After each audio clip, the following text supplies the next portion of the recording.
Hello, my name is Bobby Dowler, and I'm an artist living in Paris, France. I'm Emily Nam. We are art people. At this point, or the last few years, I've been thinking more that the destructive thing is like the easier thing to do. And if creative people, I mean, I don't want to generalize too much because everyone's different, but I think if one has a creative propensity or personality, then if they don't like if they can't organize that, if they can't organize themselves into organizing like their artistic labor, then it can go the other way. It can be used in a very like destructive way. Like can be a nuisance to like a nuisance to society, I guess, and like to our friends and neighbors. Bobby Dowler is a UK-born artist who is now living in Paris.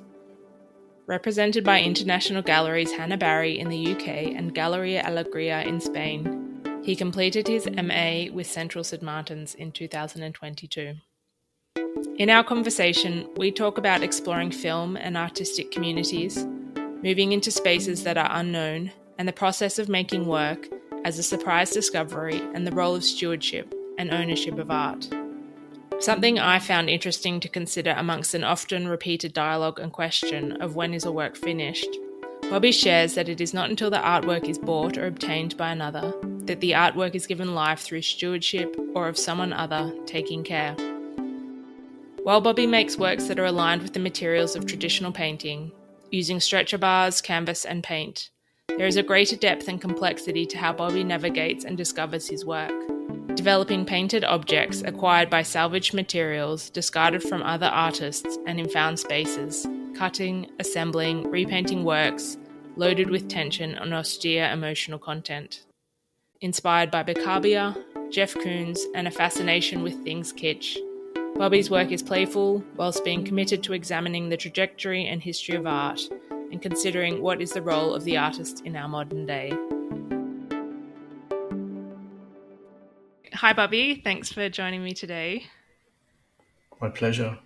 I wanted to start off our conversation completely off topic. You recently went to a Kim Gordon show in Paris, and I wanted to ask how that was.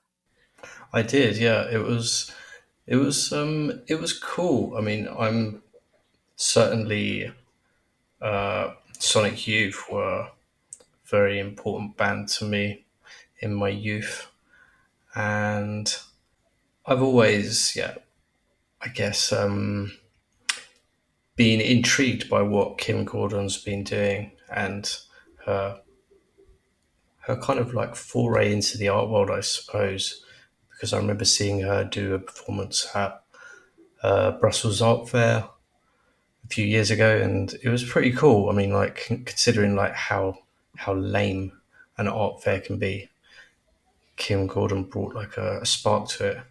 And seeing her in a big concert hall in Paris was, to be honest, I was a little bit disappointed. But I think like when you're a fanboy of of such a rock star, and then you realize that actually there is a lot more of you than you think, and I don't know, yeah, it wasn't like that intimate. It was quite a big thing, yeah, and I couldn't, yeah, I think me and my friend, we said like, we were a little bit disappointed, I think. Mm-hmm. Not sure why. Yeah, I understand the space. Um, I've seen her in a very intimate space, and I think that made it.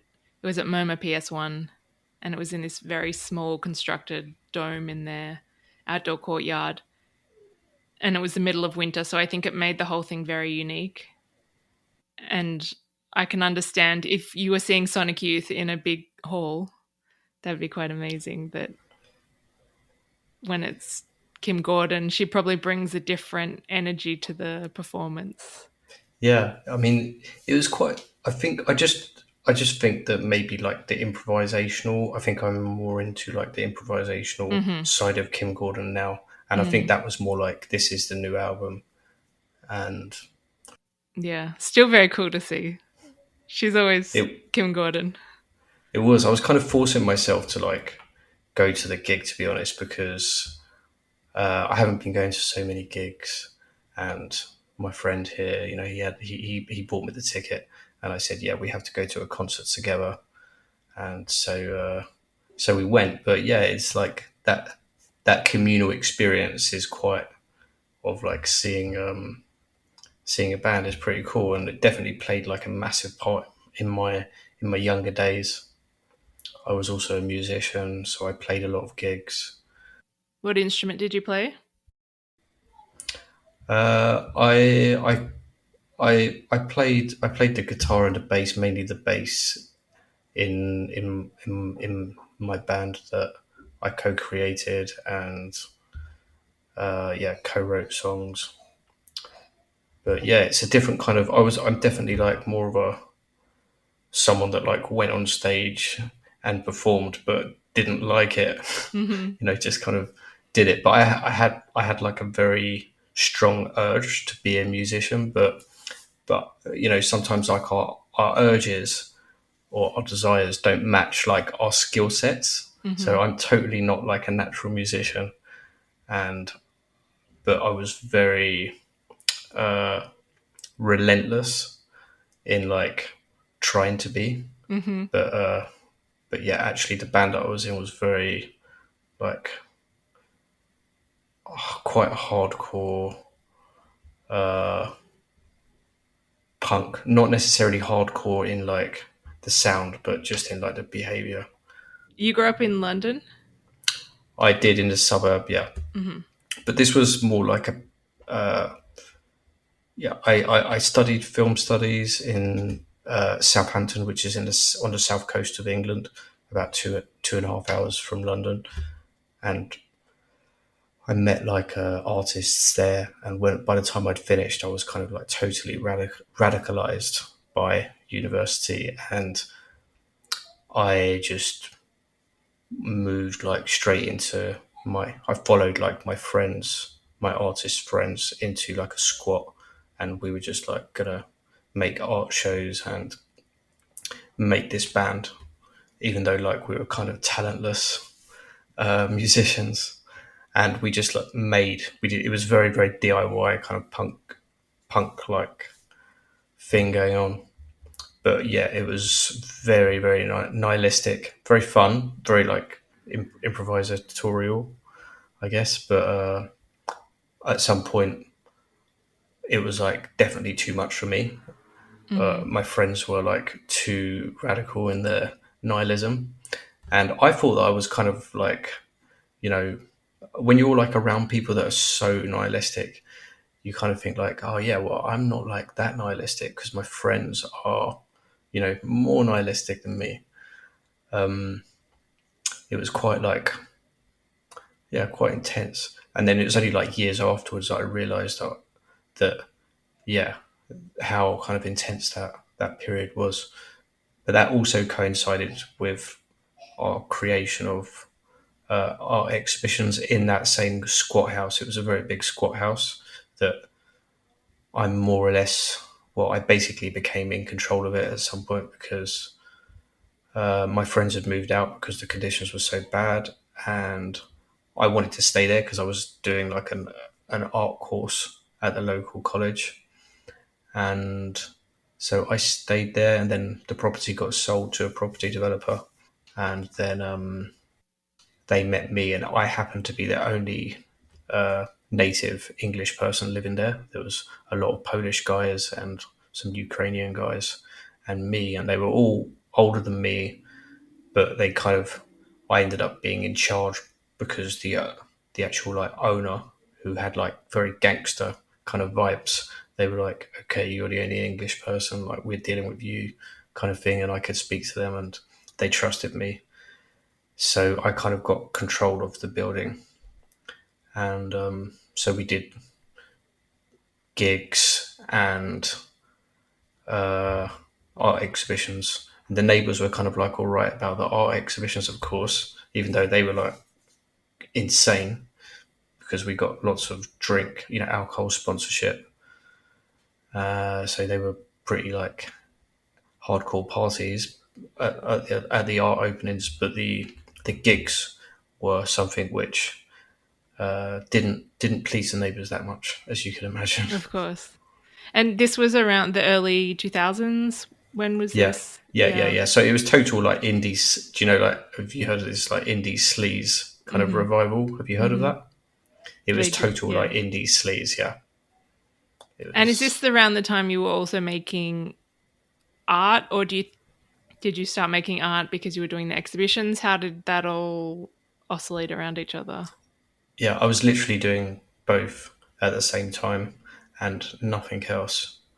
So in my in my, I mean, I guess it was like a kind of a bit cliche, but I was all in to not doing another job. So I was just 100% committed to being like down and out. And I didn't know what the art world was. I was living off of about 50 bucks like a week. And I was just, yeah, I mean, all of the Polish guys that I lived with were rickshaw riders, these like bicycle taxis, and they worked at night. And yeah, there were lots of like tricks and semi-criminal kind of activity going on, and like, you know, lots of different ways of like finding a bit of money. But yeah, it was pretty, it was very funny, but also completely insane. Sure, I think I can imagine it's very insane.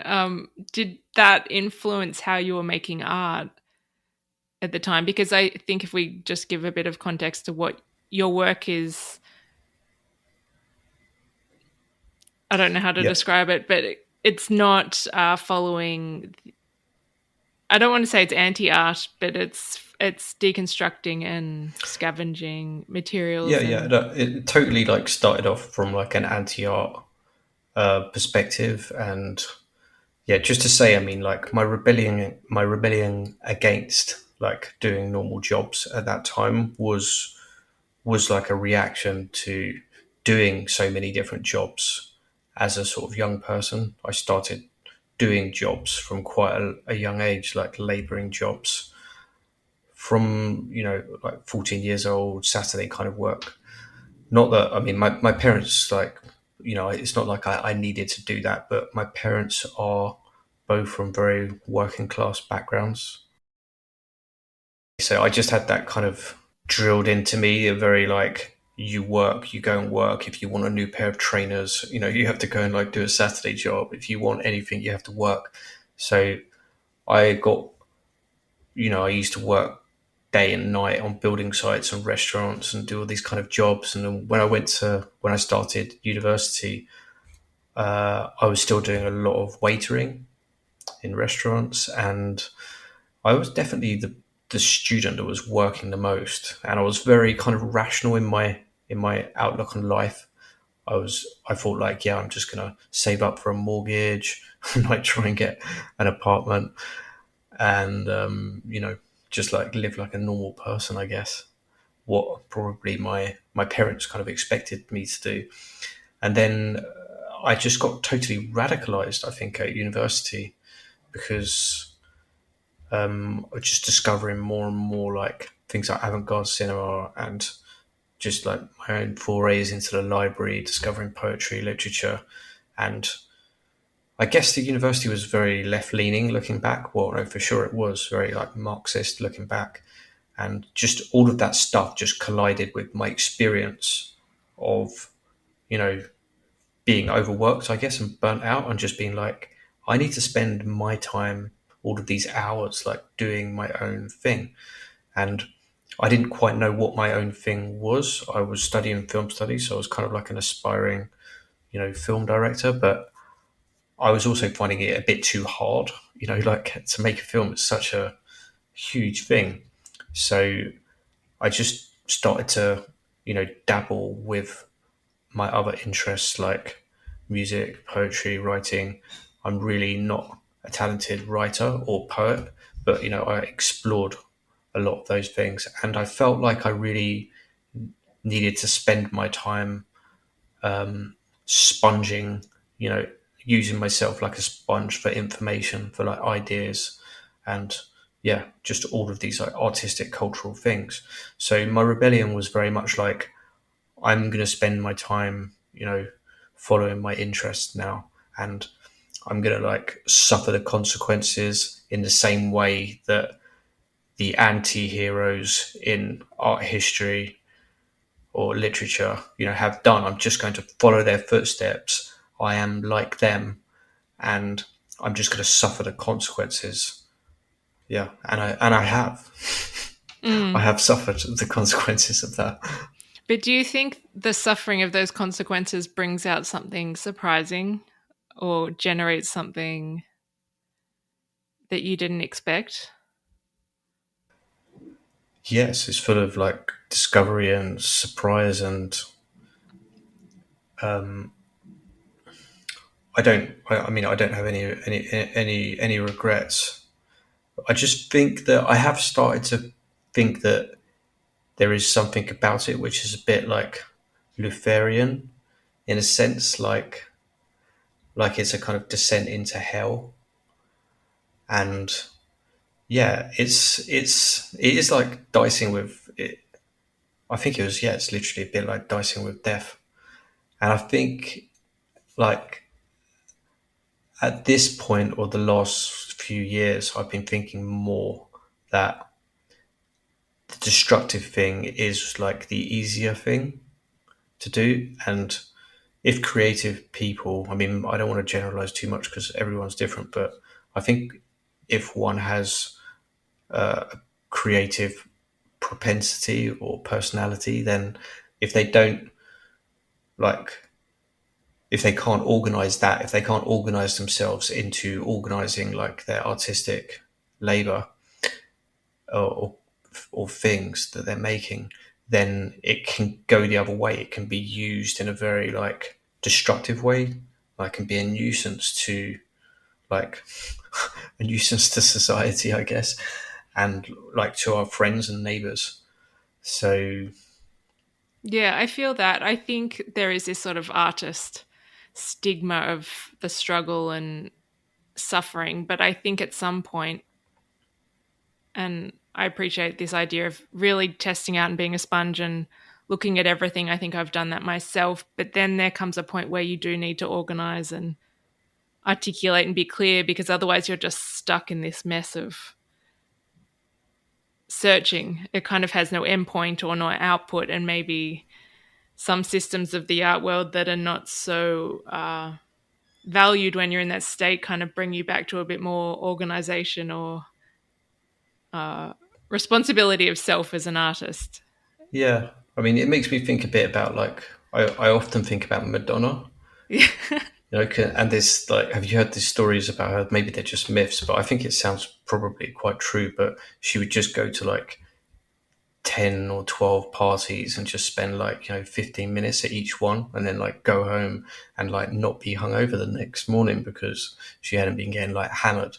Whereas like, yeah, I think it's like it's it's quite like, it can be quite unconscious or absent-minded to just like float around in like a destructive party scene, you know. Yeah, it can be seductive and then It incredibly, yeah, intoxicating. Yeah. yeah, and toxic. Yeah. I mean, like, you can meet like, you have to get out there, but at the same time, like, I think it's kind of, I think smart people do it with a kind of maybe a bit more of a strategy. Yeah, and having a clear focus. I think, though, it's hard to do that without the clear focus.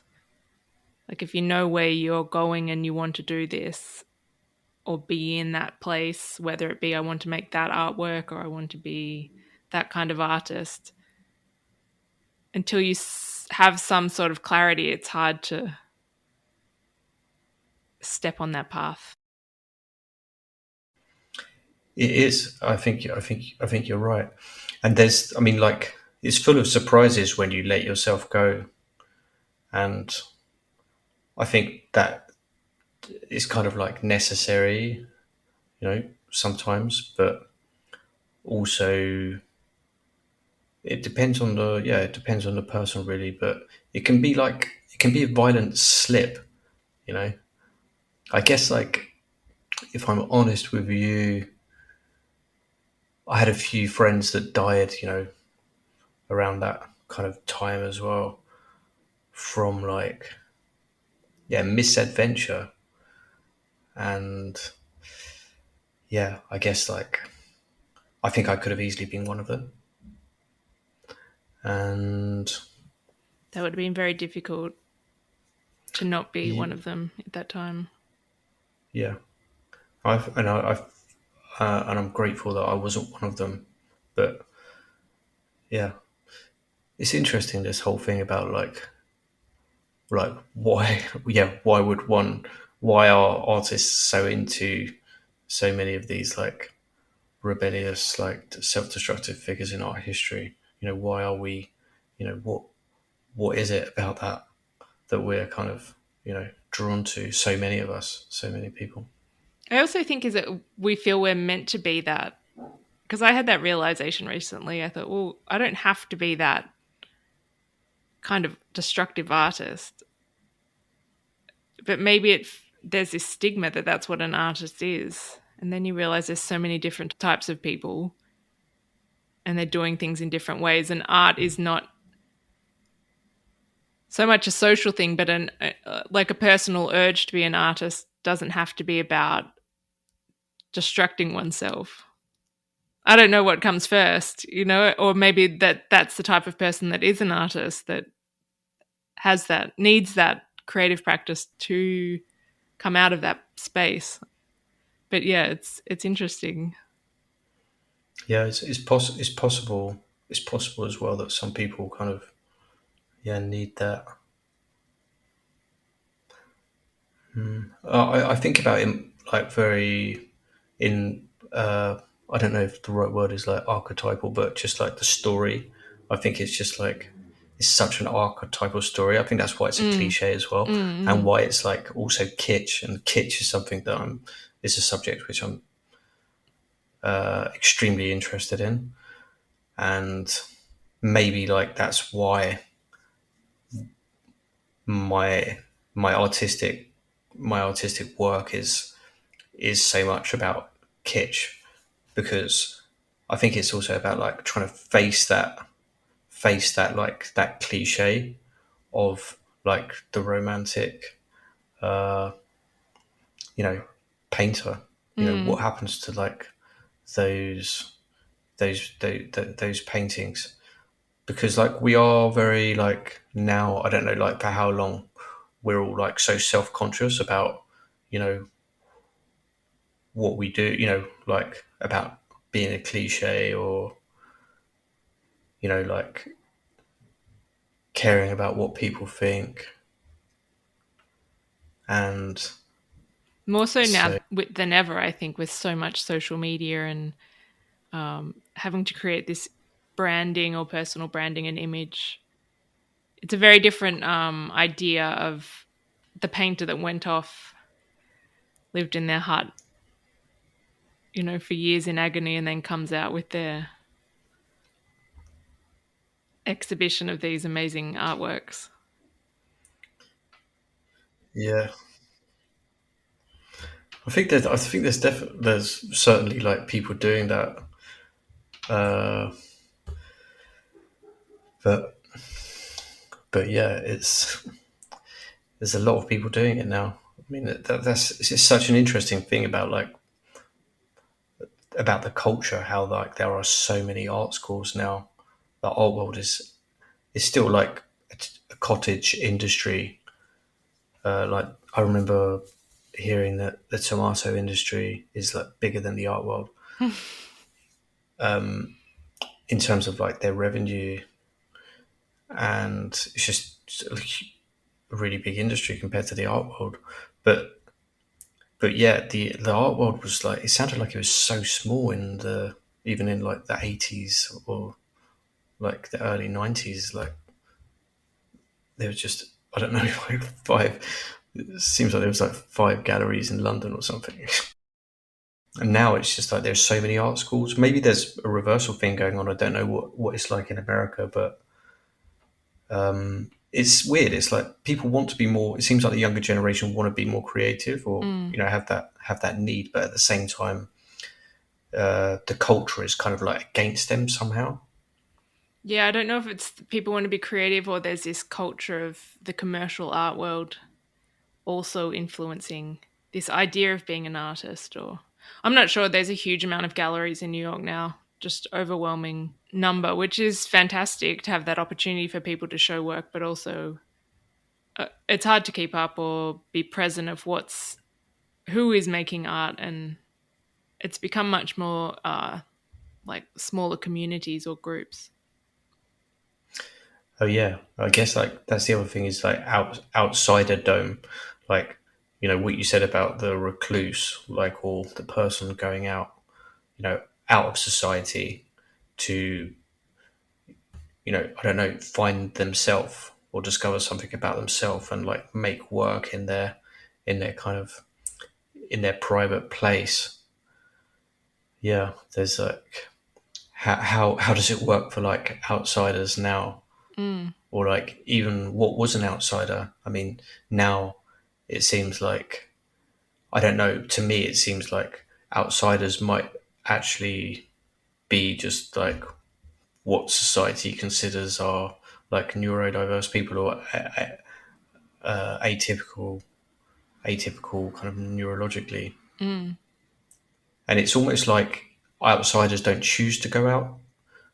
They just like they end up there. But now it's like, okay, you can still be an outsider and have TikTok. Sure. Yeah, and be present, and I think that's a great opportunity. Definitely. So you did your graduate program at St Martin's in My MA, yeah. 2020. Yeah, so you went back, and Hmm. how was that returning back to art school at a very different time, and also during COVID? Hmm. Did you do that Uh, because you felt um, a need for clarification, or you're just at a different stage of? no, I was quite against. I mean, there was something in the '90s. I mean, that's like a bit before my generation, but there was something about being.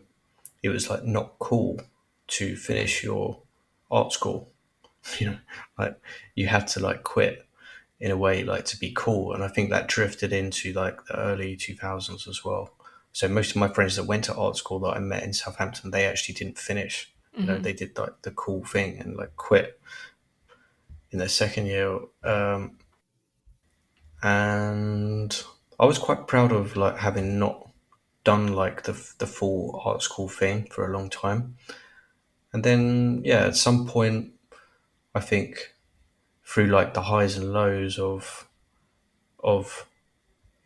having a career, I just felt like okay, there's this whole like institutional part of the art world, and I'm not really connected to it.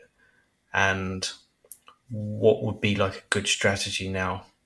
You know, would it be for me to do like an MA so that I could actually challenge myself and like try and understand a bit more about trying to learn from others basically, and just adding pieces to the jigsaw puzzle of my life and career.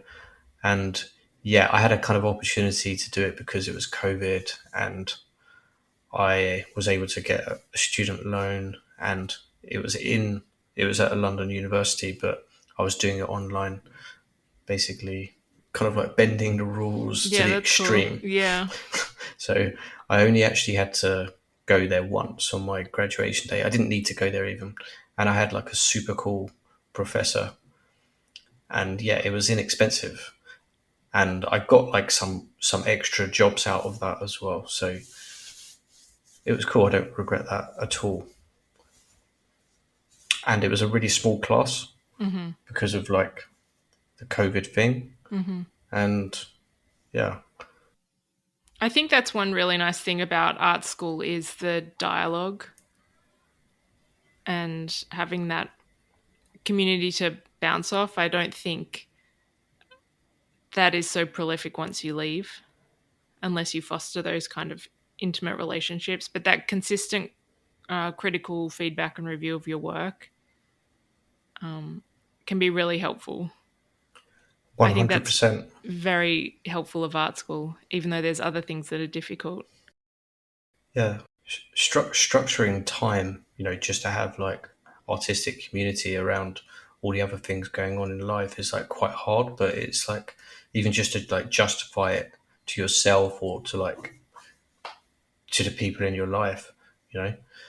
And you can have like your improvised art crew, that you go to openings with, and maybe you can't be that honest with your friends, because like artists are sensitive as well, Sure. and yeah, I think like me and my friends, my close friends from like, the all the we started, organizing exhibitions together. We're all like very, very supportive towards each other, and we organized probably over 50 exhibitions, group exhibitions, and like solo exhibitions for other artists over the years in different countries, mainly in London though.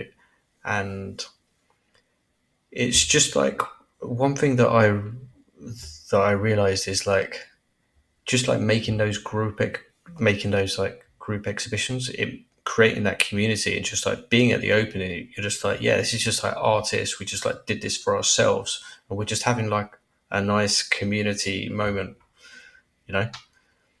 Yeah, I think that's really special to have those. And maybe my personal experience, I had no idea I was interested in being an artist and working through that process. I had no idea what the whole other part of it meant. But I think one of the very core things is those smaller communities of people that you can share space with and engage and celebrate work in that way, which, yeah, what you were doing would have been really a nourishing, like, experience to have.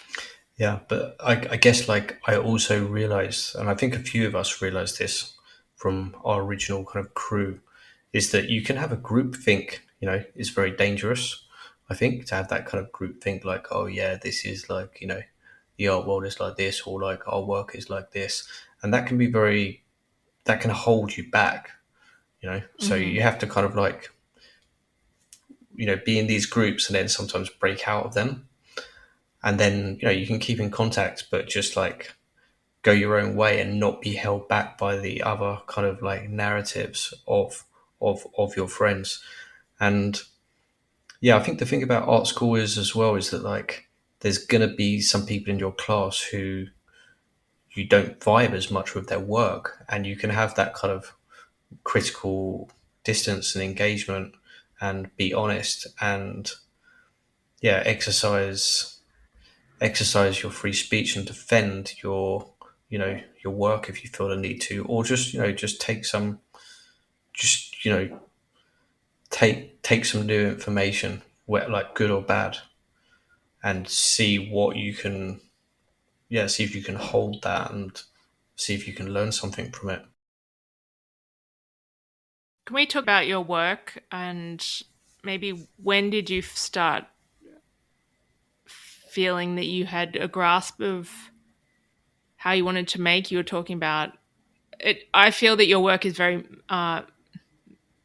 orientated in the making and the process of building something, and you work with found canvas. I didn't realize you did a lot of scavenging of materials, but it makes sense now. Yeah, yeah, what you said is correct. So I'm going to try and be brief, but I'd say at film school or film studies, I was just making films for myself, which were sometimes like Super 8 films, and I didn't really understand like about the simple things like you needed a lot of light, to like capture some some decent like footage. So yeah, the first films that I made came out pretty dark, but I started playing. I can't remember why, but I started playing around with like the material of the actual Super 8 film, and I started to pour bleach on it. And I don't know how that kind of happened. I must have seen some avant-garde film, or must have learnt something about process. I don't know, but I remember projecting this film, and it kind of looked a bit like a Jackson Pollock kind of like film. I mean, like as if Jackson Pollock had made a film, which I think there was lots of filmmakers that did make films like that with bleach, like maybe Stan Brakhage, and there's like a bunch of others. I can't really remember all of their names. So yeah, that was kind of like the first thing, is like the materiality. And then by the time I had moved into this squat, I was making artwork out of things that I found in like these squats. And in this particular squat, it had like a garage, which was kind of like a dump where people would just leave things. It was just like a rubbish dump almost. And I would find things in there like pieces of metal and start making kind of sculptures out of them, and like precarious sculptures that didn't, they weren't properly attached, they were just balancing. They're a bit like kind of, I think one of my friends said they were like poor man Richard Serra's, kind of like very precarious, but they were almost designed to kind of fall down when at unexpected moments, which was dangerous for people, literally, and also, yeah, so not very practical, but also involved movement. They were always kind of moving in time, and then I I think, yeah, well, she became my gallerist, Hannah Barry, but she'd noticed that. She was like, yeah, why don't we exhibit some of your drawings? Like, I love your drawings. And I said, I don't do drawings. What are you talking about? And she said, yeah, yeah, I saw you doing like some drawings. So I was unconsciously kind of, just doodling or whatever.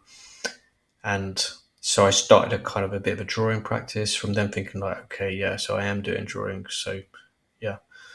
And then I think, yeah, I remember one sold to someone and I was a bit shocked.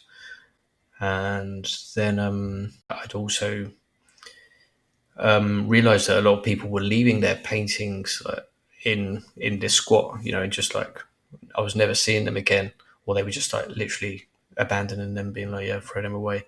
And I thought, okay, I'm just going to like paint on the reverse side of them. So I re-stretched them, and I hated going into art shops and like buying new stuff, and I was quite kind of like anti-consumerist at the time.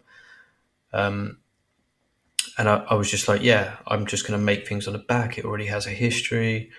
And then I guess I got a bit bored of that. And I thought, okay, so I need to reframe these. Or I just was playing around with the material in a very kind of sculptural way, and started to develop what I would later call as painting objects. And gradually stopped making a sculpture because it was difficult to store. And then, although I did do like a big solo show of like those precarious kind of sculptural installation things, and then I just kept on. I was like, okay, I'm just gonna like quit music, quit like trying to do most things, and just like collect like other people's paintings and make paintings out of them. Which, by the way, was a very situationist kind of thing to do. Do you know the Situationist International? It's like an art movement from like a European art movement from the late 1960s, made by this guy called Guy Debord. It looks like Guy Debord, but pronounced Guy Debord in French, and he's like a like a kind of political art theorist, more of a politics person, but he made like amazing collage, jarring feature films. Um, and yeah, there was another artist, a Danish artist called Asper Jorn, not to be confused with Jasper Johns because it's quite similar, but Asper Jorn. and he was also a theorist. I was reading a lot about like his work, I guess, like over these years and or earlier years, and it kind of seeped in. So this kind of like conceptual painting. So Asper Jorn made these works which are kind of known as like strategic. Well, they're called modification paintings or modifications, where he took like kitsch paintings and he painted directly on top of them. Kind of funny because like Banksy almost does something like that, and it's kind of like I don't know, kind of a bit too kitsch for me. But and then Yeah, Banksy's very kitsch. yeah, I don't like Banksy, but I I do like Asper Jorn, and I do like Picabia, and I do like Jeff Koons, because Picabia I think was like the first person that was really doing like dealing with really kitsch subject matter. And so the paintings that one finds in flea markets or their friends' failed paintings, or even like my own failed paintings for that matter, they're either like, if they're failures in a way to me or my own work, it is just kitsch. It's just like I'm just like another person, adding to like these, like these paintings which like have like a life of their own, but people just abandoning them. And I just found it like so interesting, like how this like value thing. I know like it's a bit taboo, certainly like in Europe, maybe to like talk about like the value of paintings. But for me, it was just like insanely like interesting and absurd, like how a painting can be worth like zero, or even like it costs money to store paintings. That's like, as I'm sure most painters are aware, you like to have a studio, you've got to store your work, and or galleries store your work. It's like it costs money, uh, but then like they can obviously be worth value as well. And like that whole kind of like thing about how the value is created is like intriguing and has been like going on for like centuries. So yeah, I was kind of just, I guess like I'm a bit obsessed with that whole area of like art history. There's also something interesting about in my process of painting. I I don't like painting on the pure canvas. Like there needs to be some kind of uh, mess on it. Not mess isn't the right word, but there needs to be something that happens, and then I can start painting. It's like there's two stages, and in a way, someone's done all the destructive work and rejected the painting for you, or you've done it yourself, and then you get the canvas prepared.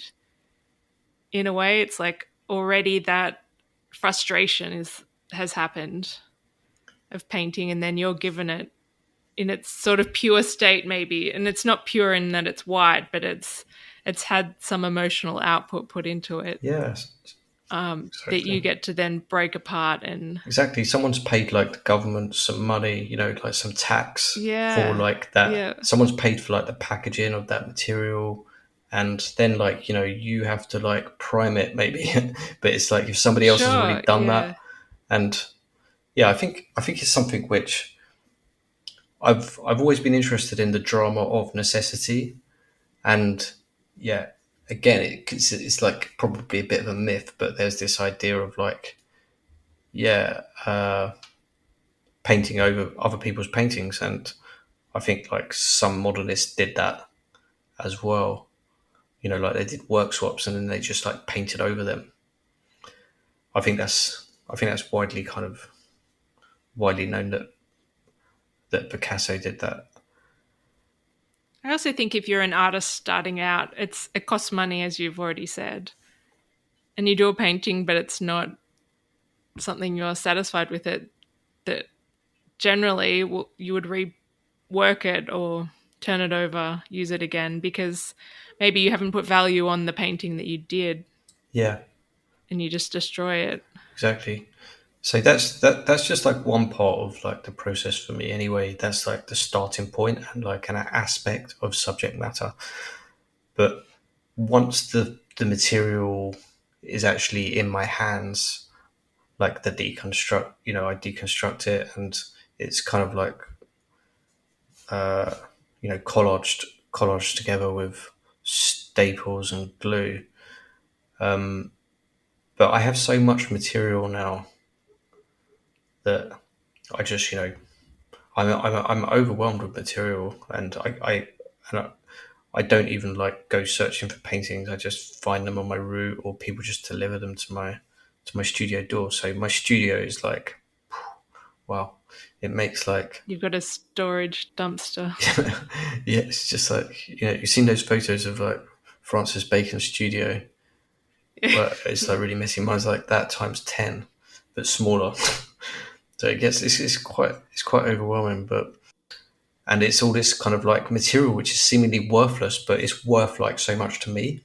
That's the weird thing. Is like I don't want like the new material, but I also contradicted myself by adding by actually I actually go to the art shop now and like buy some shaped canvases because I can't really find them, and I was finding that I'm kind of interested in geometry. And also, a lot of my work doesn't really look like it is secondhand material anyway. No, it doesn't. Yeah, that's what surprised me. Yeah, I like to use like the reverse sides sometimes, or I find a lot of like I cut out like the more monochrome bits. Monochrome bits are like easier to work with in a way, but figurative, more ugly bits do also find their way into some works. But the actual process after that like collection, kind of like reordering, tidying up, restocking, is more like it's just discovery mode process. And I make a lot of mistakes, but I'm kind of like consciously, I'm like totally open to the mistakes. When things go wrong, I'm like, oh, okay, yeah, okay. So it's like, I think I'm making it in much more of a kind of sculptural way, because I'm not like, oh, this is the front of the canvas and it has to be this way up. I'm like, oh, I've just stapled this piece of painted canvas. Now, it canvas is malleable, so it's like it goes around the back, and then I turn it around, and I'm like, okay, so what's going on the reverse side? Okay, no, actually, I'm going to continue on the reverse side now, and now this canvas goes round, and then you kind of, and then in the end, it's like, what way round does it go? Is it upside down? You know, and I sometimes like I quite often let uh, curators, into that process as well, and being like, well, what way around do you want it to go? I mean, I think they find it a bit annoying because it's like they can find it a bit annoying because I'm like pushing like the decisions to them, but I'm like, yeah, this is like two brains is better than one, and what works for you. And I'm also joining up like those pieces of the stretcher frames and these paintings. I'm joining them together more and more. So in a way, it's a thinking and making process that you're. It's not like you're doing a drawing and saying, "I'm going to make this collage out of this material that will look in this way." It's built intuitively just through the visceral interaction. Yeah, and it's very problematic because Mm. when like you're working, Takes a lot of yeah, time. Yeah. because when you're working towards shows, and you kind of like, you know you want things to kind of like have some sort of consistency, but I find what I just have to give up with like trying to do that, because I'm just not good at design, which I feel like is a kind of like a I'm grateful for not being good at that kind of design, because it keeps me on like the edge of discovering new things. So I just have to make a lot of work, and then I mean, I think if I was left for like 10 years, and maybe this is the thing about being left alone to just like make work, but if I was left alone for a long time, or let's say if you take like, if you look at my, you could find like lots of good solo shows of my work if you were like selecting them. I mean, it's kind of like, it becomes easy when there's 10 years of work. You can be like, oh, there's lots of work like that. But actually, they come out like one in every like 11 works kind of goes with that one from before. So yeah, it doesn't really make sense. But also at the same time, I think if one doesn't have exhibitions, then you don't have that deadline. Or me, I need like deadlines to like do a lot of work. So I'll have like, maybe someone could think like, oh, a solo show, you need 8 works for that. You know, I'll be like, okay, I'm going to try and make 8 works for that. But no, I actually have to make like 50. And then I'm like, shit, there's still like nothing that consistent with like this group. But, you know.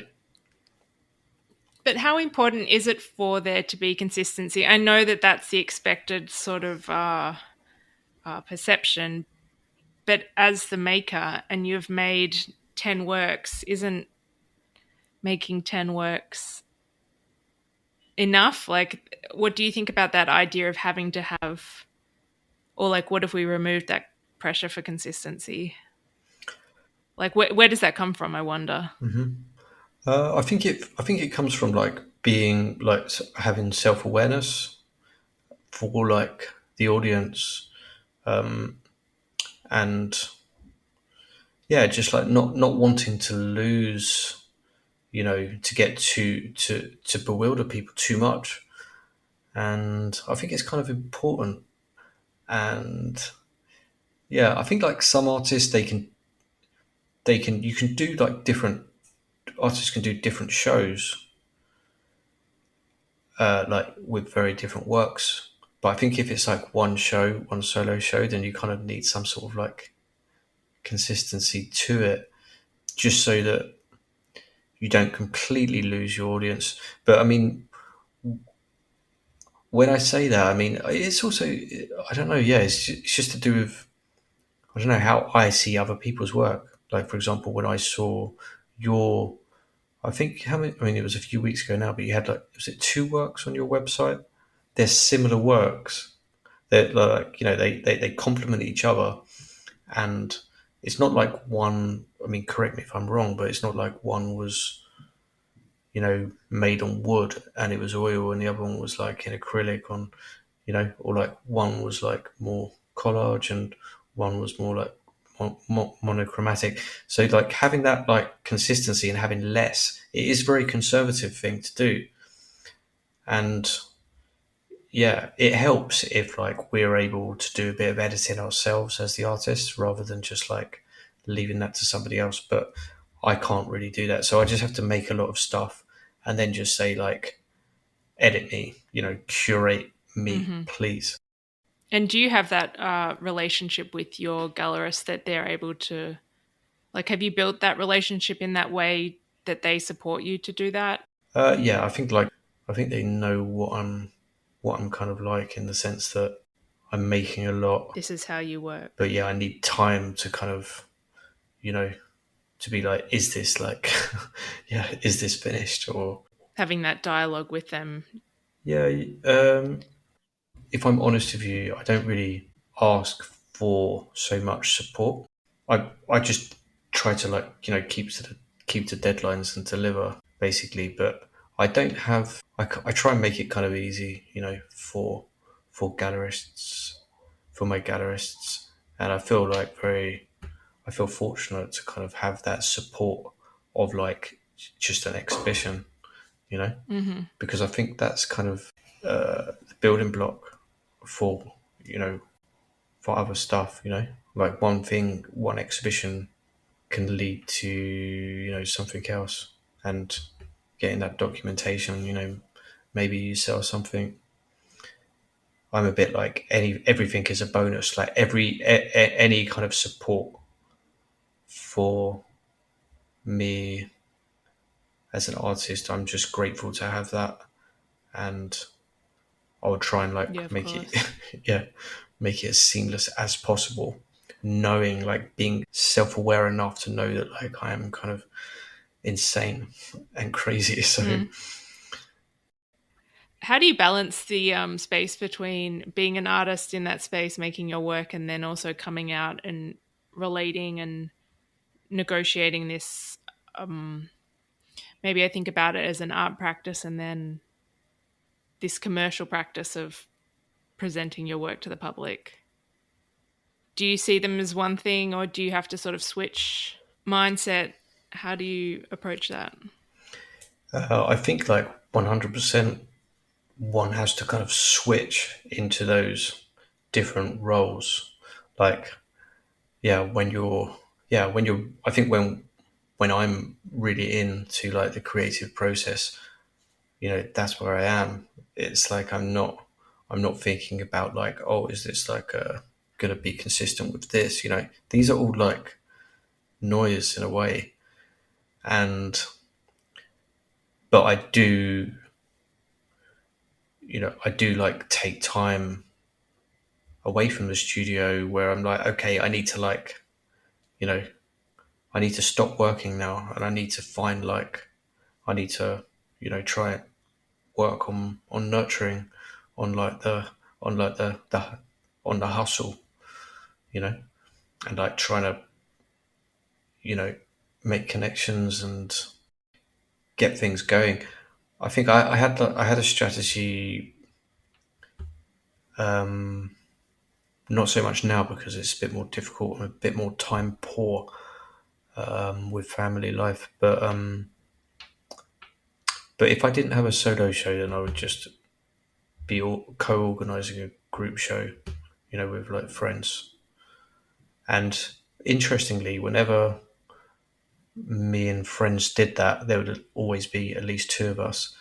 Then someone would get like a solo show out of that. And I found that really interesting over the years. I just feel like, yeah, I mean, if there's like five of you artists and you're all working together, you kind of make it easy for each other, and you're just like, look, let's not like be like too annoying to each other. Let's try and make this easy, like group show, and maybe someone's gonna like get like maybe someone will send a PDF to like a friend, and maybe they will get like a solo show or another group show or something bigger, something like, and that whole process as well of like co-organizing shows, it made me feel like so appreciative of gallerists, because I mean obviously there's like there are some evil character like art gallerists out there, like for sure, but there are also like artists like that as well, and artists can be really demanding.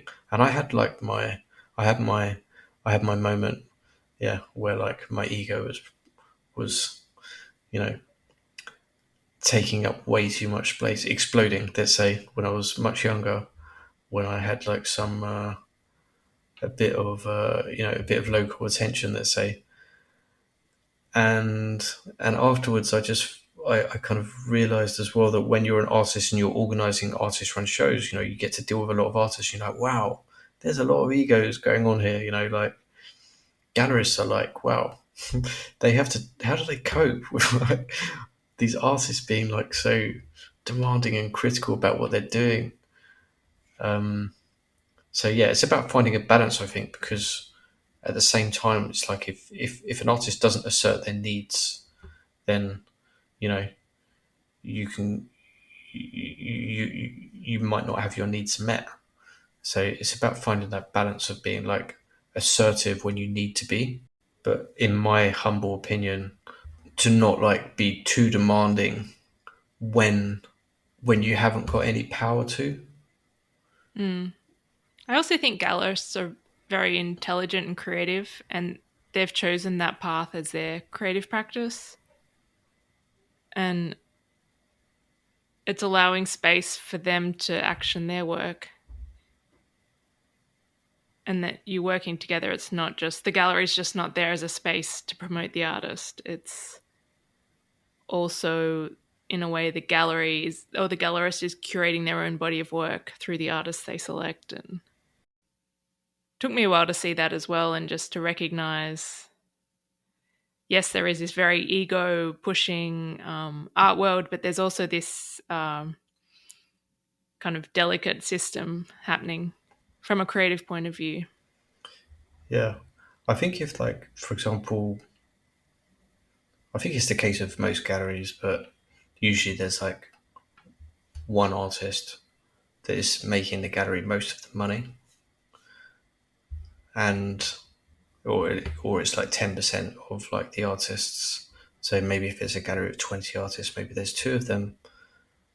But usually, like, from what I understand, from my limited like knowledge and experience, like that's the case. So it's like, yeah, like the person that's selling, making like the gallery money, they can, you know, they are going to be listened to, and they can make Mm-hmm. demands, and they can, they have huge influence. I mean, I think it's also about, yeah, it's about like empathy sometimes, for like the gallerist, for like, this person that's like an entrepreneurial creative person.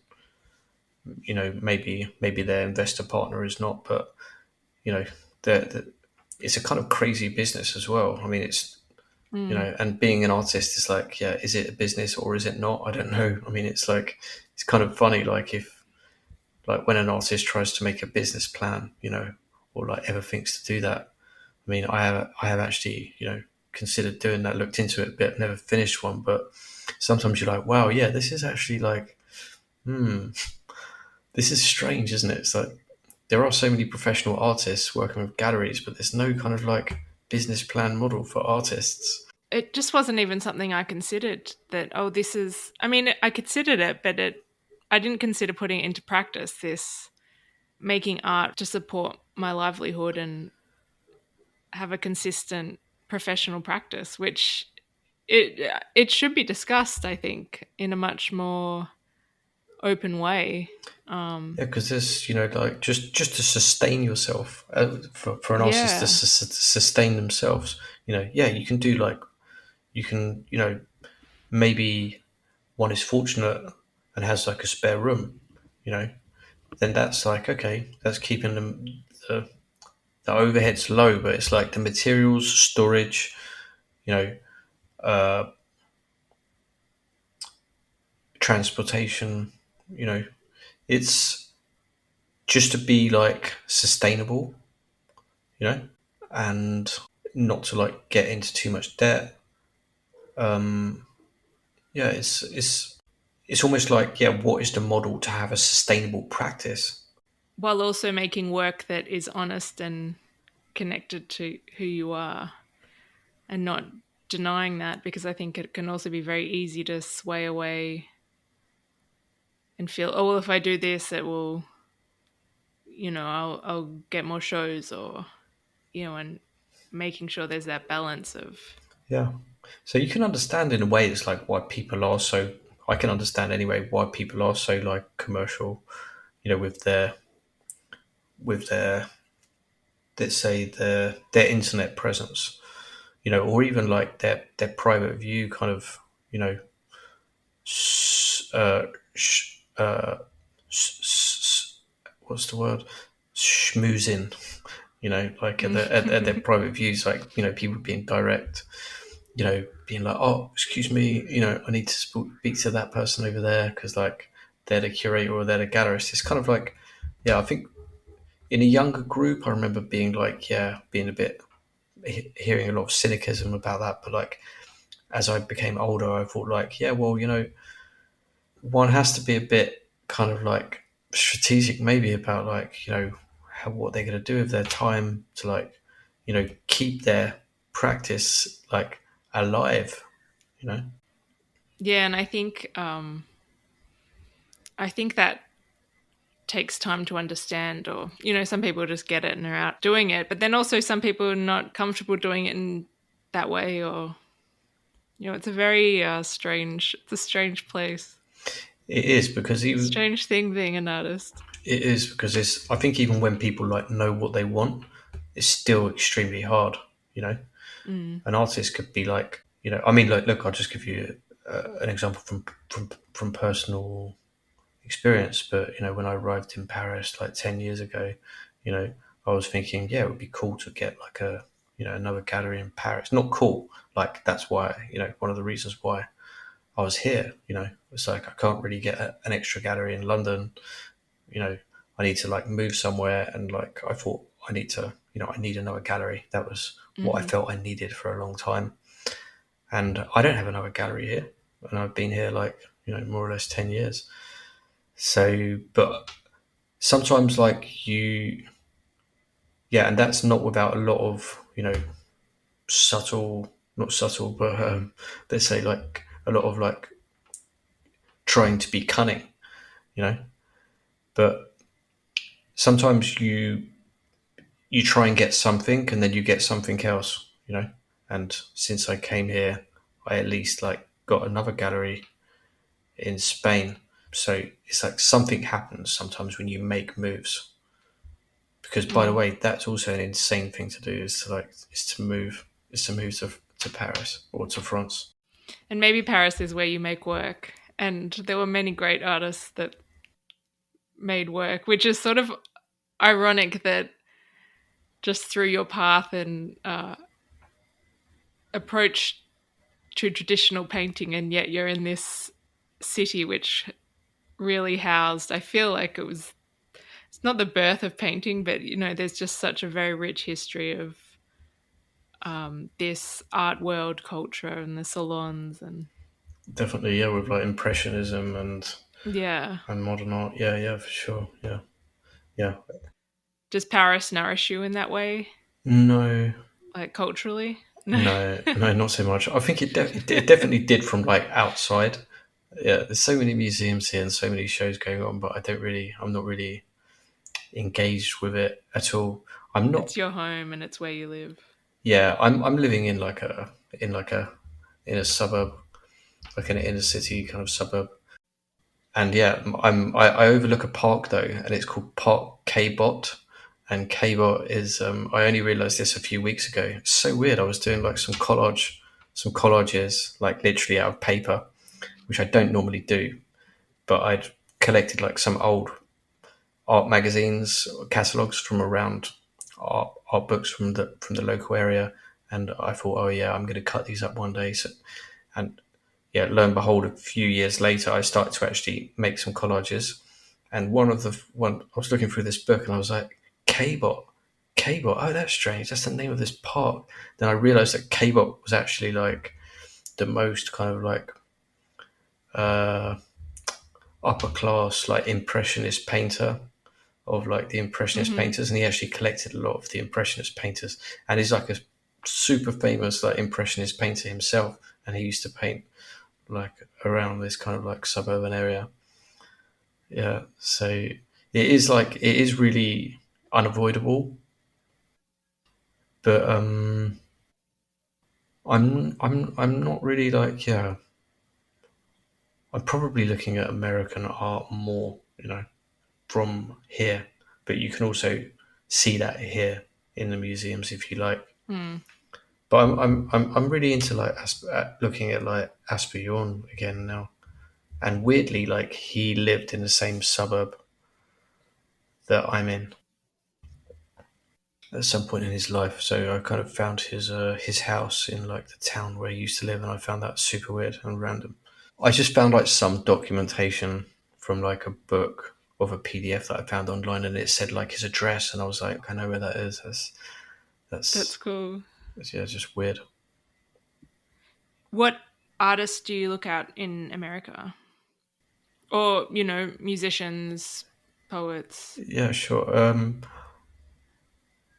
Well, I mean, there's so many, but I could just go on like forever. But yeah, Ellsworth Kelly is like someone that I like. I like Ellsworth Kelly and Jeff Koons. Like, not I'm not like Hmm. obsessed with Jeff Koons, but I just like this thing which they do, which is almost like the opposite to what I do, or what I guess like so many artists do, which is that like they design their pieces, and my work is kind of like the opposite, I feel. But yeah, I'm just interested in that kind of kitsch conceptual. I'm very much into conceptual art and like solar wit and Hmm.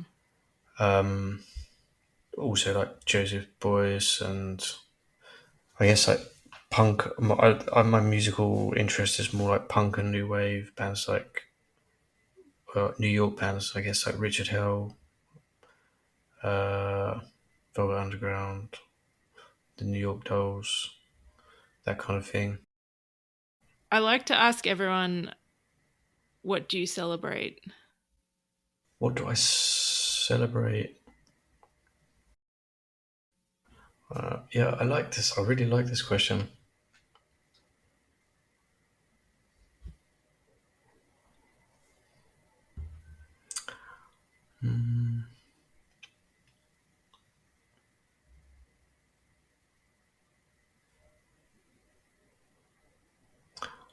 I like to celebrate other people,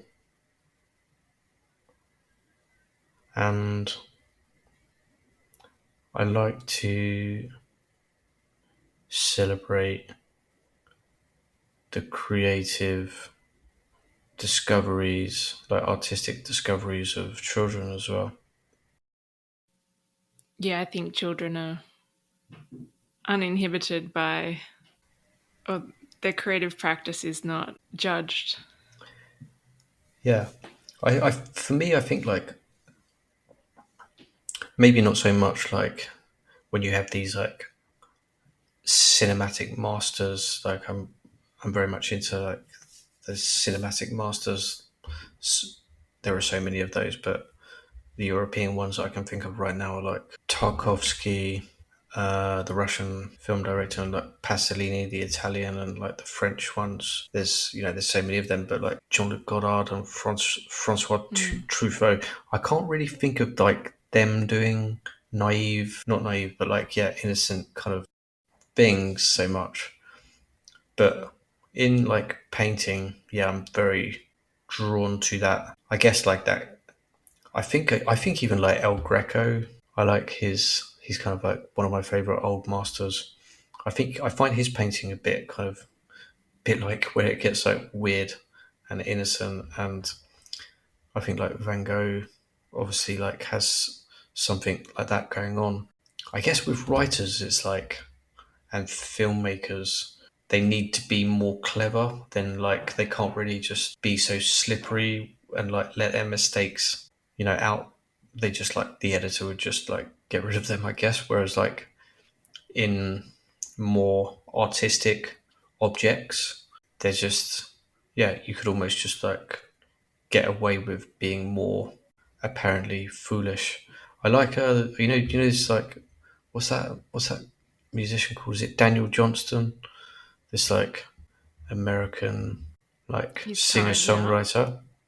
He's dead now, but he had something like that about him that I felt connected with. Just like very simple like lyrics and songs. But yeah, in art it feels like you can still you can be yourself. You can be a bit like weird and you can almost like you can get away with like amazing magical stuff and children like have that you know they just I think I don't know, maybe everyone has that at some point. I don't know, maybe they don't, but they have that something like so free and like they're just like following the experience of making, which is just like I don't know, to me it's just like wow. If I was like a collector, if I was ever in that sort of position to be a collector, I would definitely be collecting a lot of like work like that. But I collect my son's drawings. I think before I got to know your work, I probably considered you a painter because you use painting materials. But I also think there's this really strong relationship to painting and film. And so it's interesting you've had this film background because maybe I do see so much more of it being film related or movement and sculptural because you are working with this film like or even collage. I think it's about time. I think like that's maybe the connection with those things and my works, if they're looked at like closely, they contain a lot of information about time.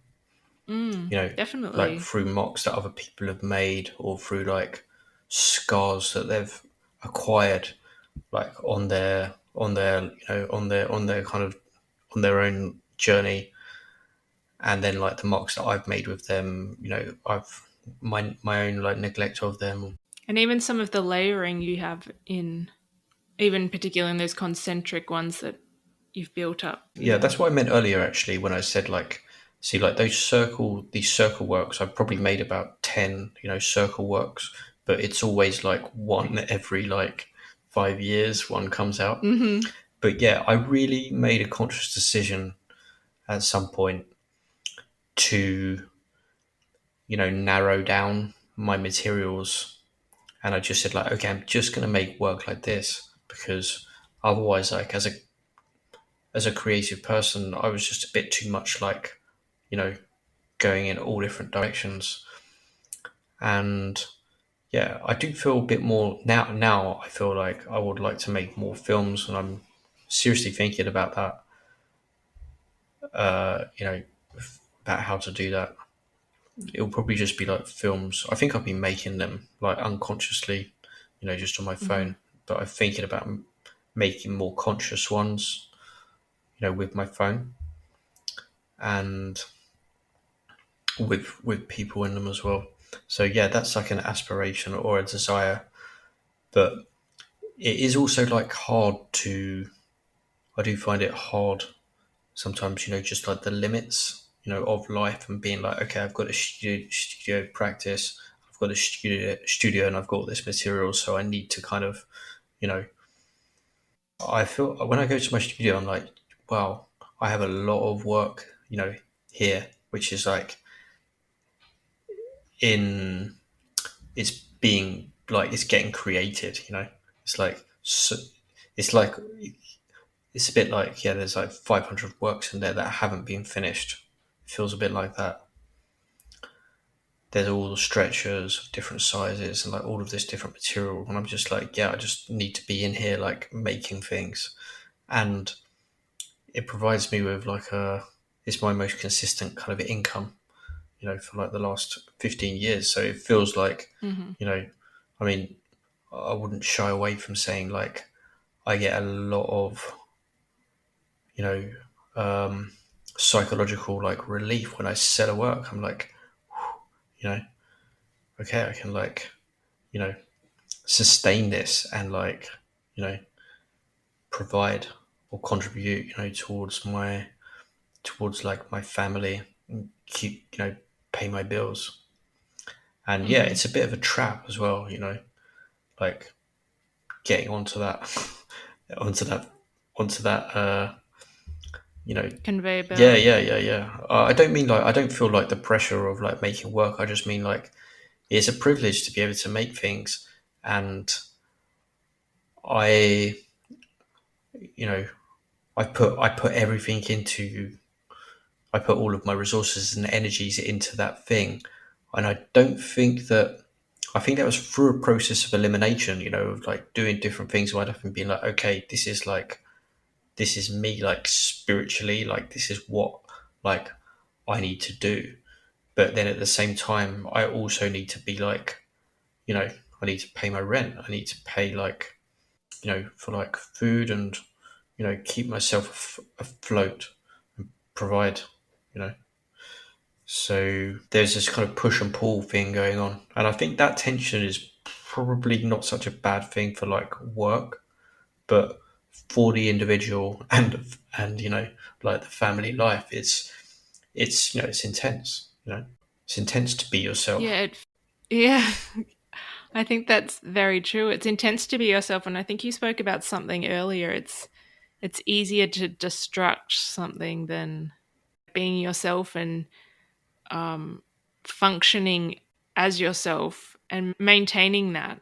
You know, you could do that one show and just then stop and go, oh, that was a lot of build up and work, but then to come back again and go back into the studio and keep making the work and finding a consistency of that shifts in energy and pressure of showing up. Yeah.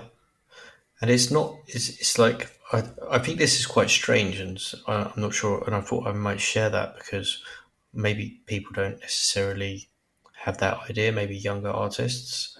It's quite curious that what I found is that it's not like you have a solo show and like everything sells, and then like, or the opposite. Like I often have like my work sells really slowly, like really slowly. Like, or recently something sold and it was like I made it like 6 years ago, you know, Mm. and it's been like exhibited, like it got exhibited in Spain and earlier this year in London, and it's like finally it sold. I was like, wow, this work has been like traveled so much, and now like, it's finally found a home, and like I've actually got some compensation for like my labor, and I would love to keep that painting, but I'm limited as well about what I can store. So it's like, yeah, the gallery kind of relationships. Sometimes artists can be a bit like, okay, yeah, nothing is sold. Like my gallery is like annoying. They're shit, you know. But it's like, yeah, sometimes it's just like if it's so random, it could be like, yeah, 3 years, and they're like 3 pieces sell, from like 4 years ago. It's very, very like, when I do a solo show, it's like I don't expect to get any money, you know. But I'm a bit like, okay, just keep on going, and then like, in 6 months' time, hopefully something might come through, or a few months might come through. Yeah.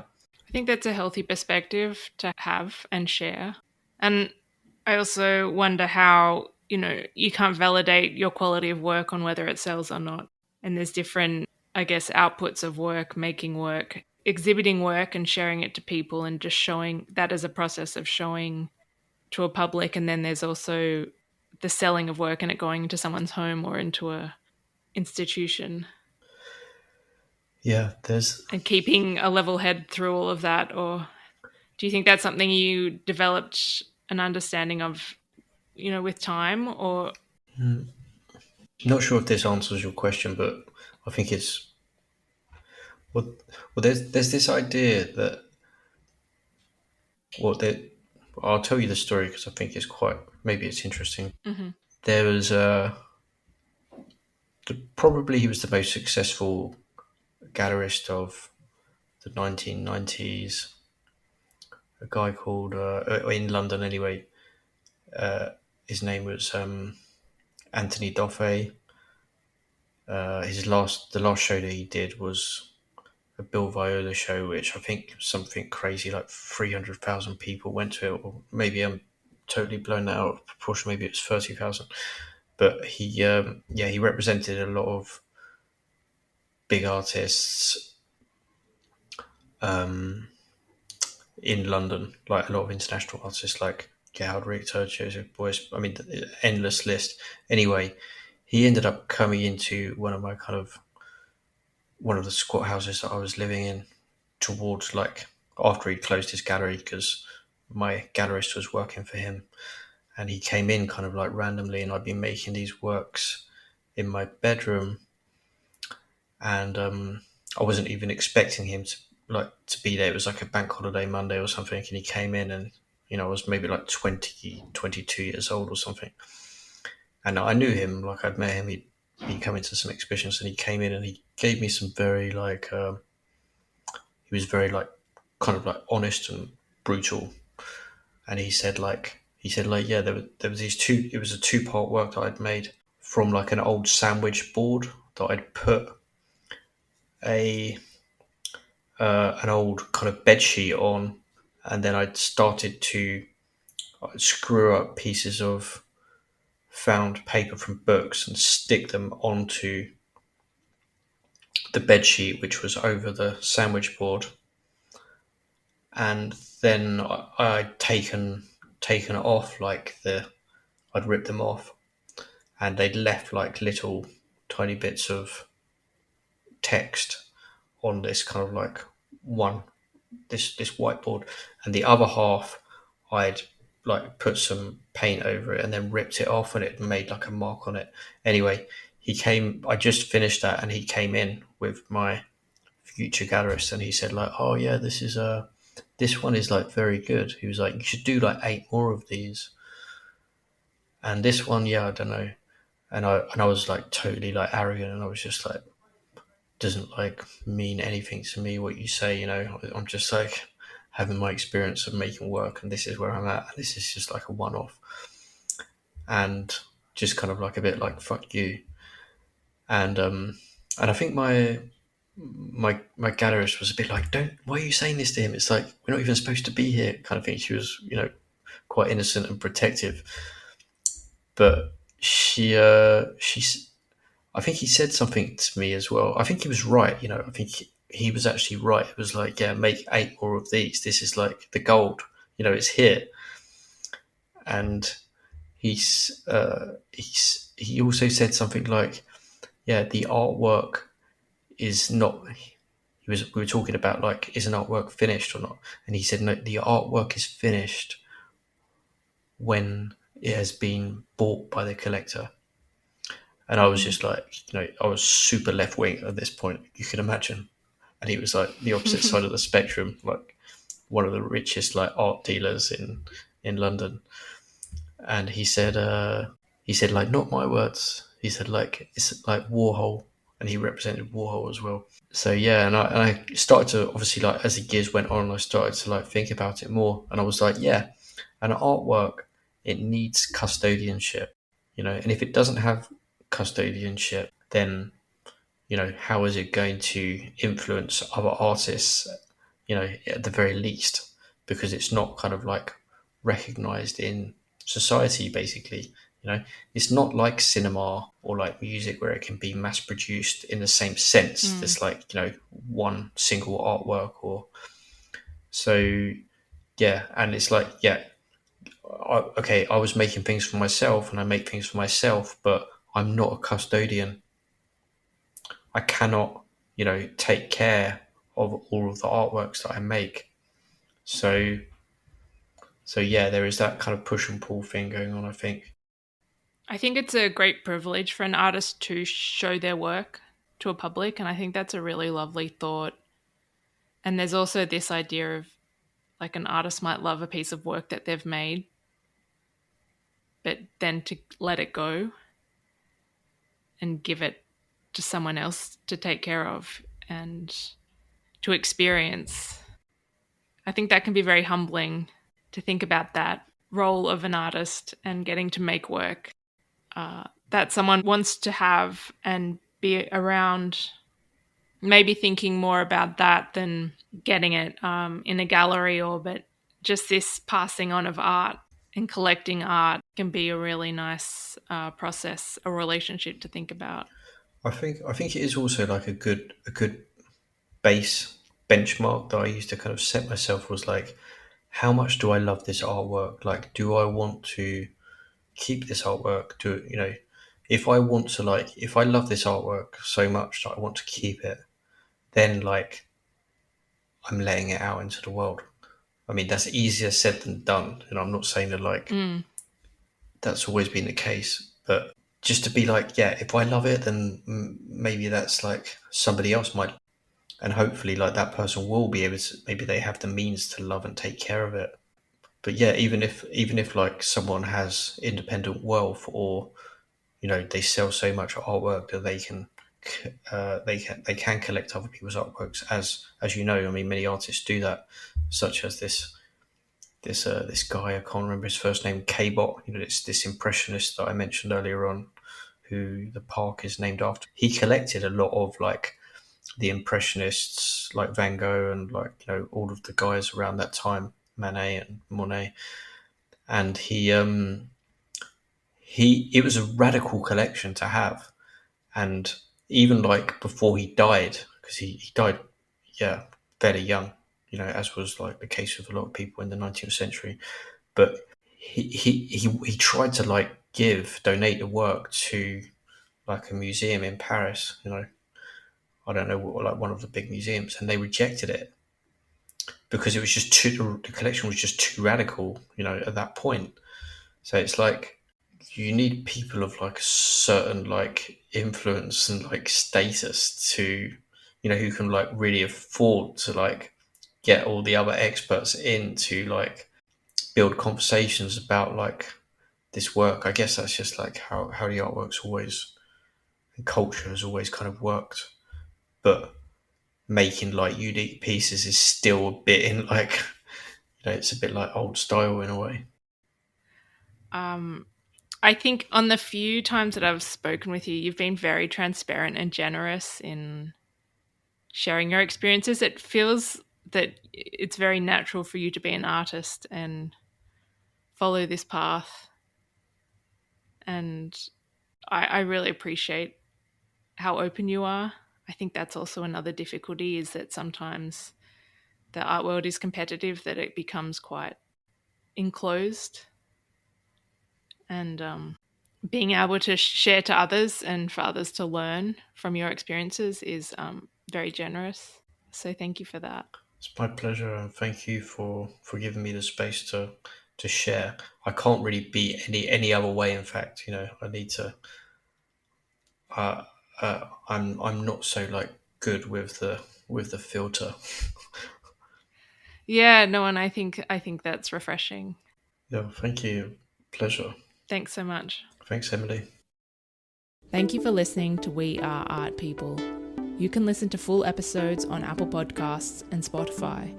We are online at www.weareartpeople.com.